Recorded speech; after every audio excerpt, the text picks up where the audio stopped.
So if you all hadn't realized yet, the month of the Otter, known to the Romans as the month of August, is a month made up entirely of games that I know I'm going to enjoy for some reason or other. Now you might say I'm going easy on myself by doing that, and I'll remind you that I did Elmo's Letter Adventure to open the year. I deserve this. So, why do I know that Fire Emblem Path of Radiance is going to be on that list? Simple. It's the first game that I remember completing. I'm pretty sure there were other games I completed before that, and I know there are other games that I've completed to a greater degree since. But it was the first one I remember sitting there and watching that end credits scroll. It'd become a group game for my dad, my brother, and me. We would sit around for the weeks and months that it took to finish this game for us, playing in small little segments, and one of us would hold the controller, and the other two would argue about where troops went, acting as this group of tacticians. Since then, Fire Emblem has become one of my favorite game franchises of all time, so I'm going into this review more biased than usual. I'll lay it out from the beginning then. I love this game. It's wonderful, and I truly believe anyone my Holt should go play it. Now let's get into the review. Fire Emblem is a turn-based strategy game. You might look at it as similar to a game of epic chess. You have a grid-based board, and you can move your soldiers around the board, taking turns with the opponent, attempting to complete whatever the goal of the particular map is. These can range from routing all enemies, capturing a specific spot on the map with the main character, or simply surviving for a set number of turns. Or to us, every map's goal is to kill things and rout the enemies. Survive, they can't kill me if they're dead. Arrive, hey, all the more time to kill things. Seize, strategically speaking, if I leave survivors, they'll sneak up behind me after I've seized it. Rout them all.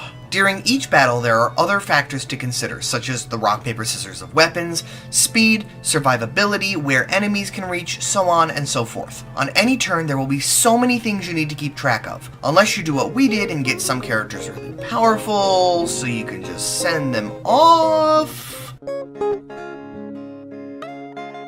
Man, I love Neff. She's awesome. Now, that statement that I just made is part of what makes this game so hard to review. Because while the main plot points and elements will remain the same and you'll still do the same fights, the characters that you choose to recruit and to use in those fights will change from battle to battle and from player to player. For example, Myth, Dad, and I absolutely adore Neff. She might be our favorite character in the game. My friend who first showed us this game never used Neff. He didn't even find her interesting. He loved using Mordecai and thought Shinon was cool. We didn't really use Mordecai at all, though he is cool. Shinon, however, is annoying, and we never use him after we've had enough people to kick him off the team.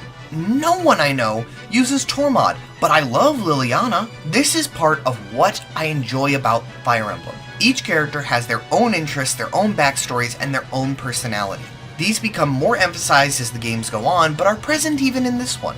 The overarching story is long, winding, and while it remains interesting in its minute twists and turns through each level due to investment, there's a lot of small things that don't actually affect the main choices now that I look back at them. The number of times your team, the Grail Mercenaries, are caught off guard and have to break through or defend themselves to get somewhere is pretty high. The overall story is that you are Ike, son of the leader of the Grail Mercenaries, Grail. You find yourself in the middle of a war between the kingdoms of the land with the princess of your country at your side. That's all I'm going to tell you about the story, however, because the story is a core part of the game, and each bit of the game carries something powerful with it.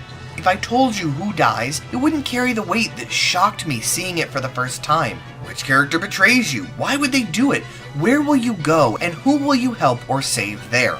Yes, overall, it's a story you've heard 100 times before. The nobody mercenary of the land saves the princess from a time of war that nobody really knew existed. He's crass and he's blunt, but he has a heart of gold and he's idealistic, and over the course of the game or book or story or movie, you will watch him grow into a new person that is respected by the land as he becomes a noble warrior and the princess falls for him. You've heard it 100,000 times before, you'll hear it 100,000 times again, but you'll enjoy hearing it again this time, and honestly, it's made even more enjoyable by watching the characters that you've grown to love grow and become stronger along with the main character. Another good point towards characterization is Ike himself. Usually in a game like this, I tend to find the main character to be the least interesting character.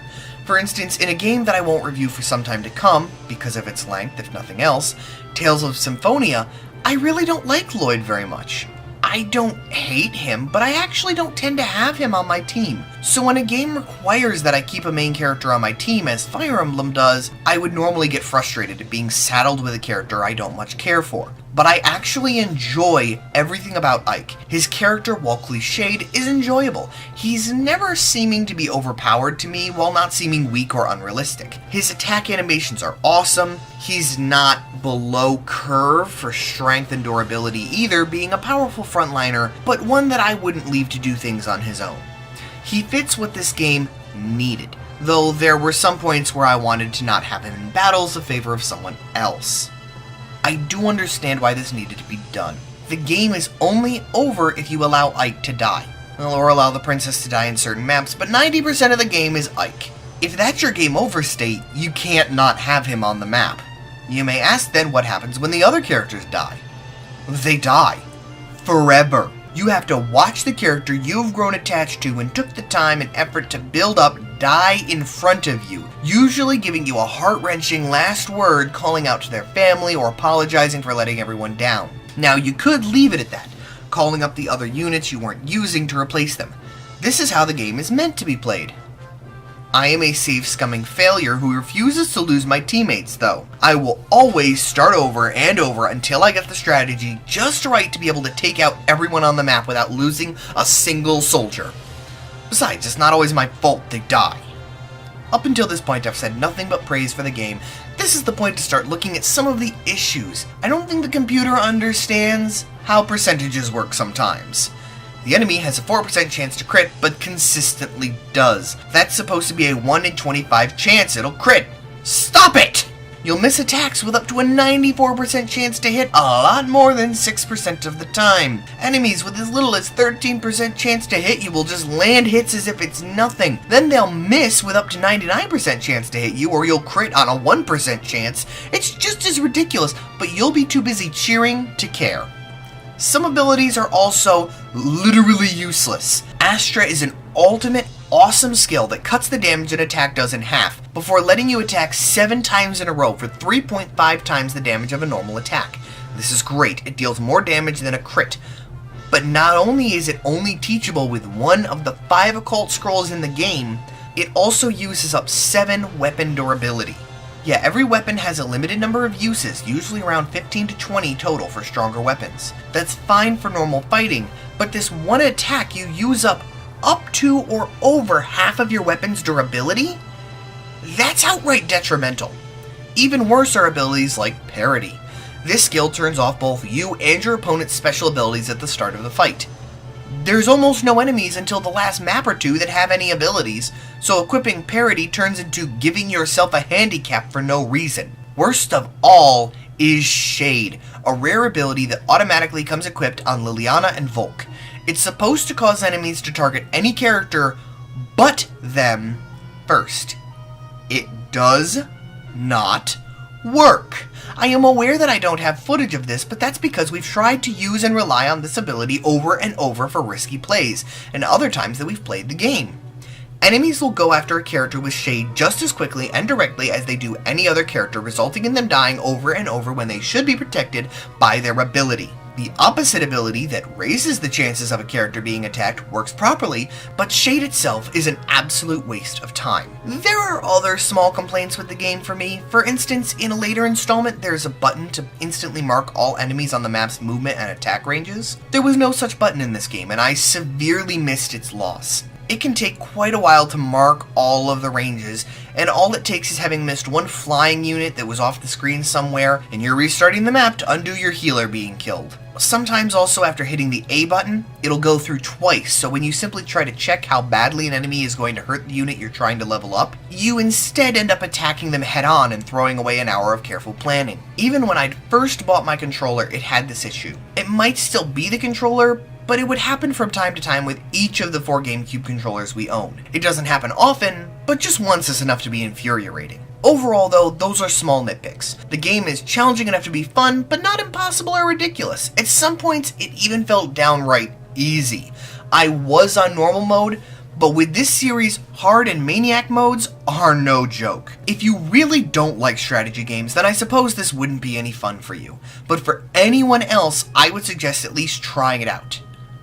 Assuming you can find a copy, considering the game tends to go for about $100 on eBay. Good luck with that.